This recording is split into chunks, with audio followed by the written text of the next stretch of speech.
பொறாமைங்கிற வார்த்தை இங்கே பொருந்துமான்னு எனக்கு தெரியல.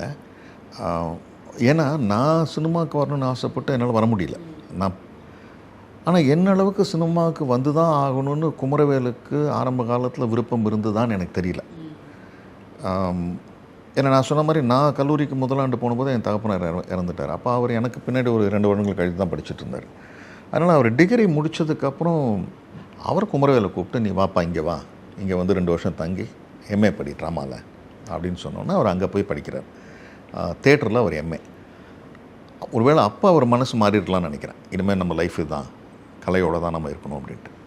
அப்போவுமே சினிமாவான்னு எனக்கு தெரியல. ஏன்னா நாடகத்தில் தான் அவருக்கு நிறைய ஈடுபாடு உண்டு. நாங்கள் சின்ன வயசுலேருந்து நிறைய நாடகங்கள் போட்டிருக்கோம். வீட்டிலே நாடகம் போடுவோம், வீட்டுக்குள்ளே போடுவோம், தோட்டத்தில் போடுவோம், அங்கே எங்கள் தெருவில் இருக்கவங்க எல்லாரையும் கூப்பிடுவோம். அப்போ எங்கள் வீட்டு தோட்டத்தில் நாங்கள் போட்ட ஒரு நாடகம் வந்து மகாபாரதம் போட்டோம். அதில் அவர் தான், குமரவேல் தான் ஸ்கிரிப்ட் எழுதினார். அவர் கர்ணனா நடித்தார், நான் வந்து சஞ்சயனா நடித்தேன்.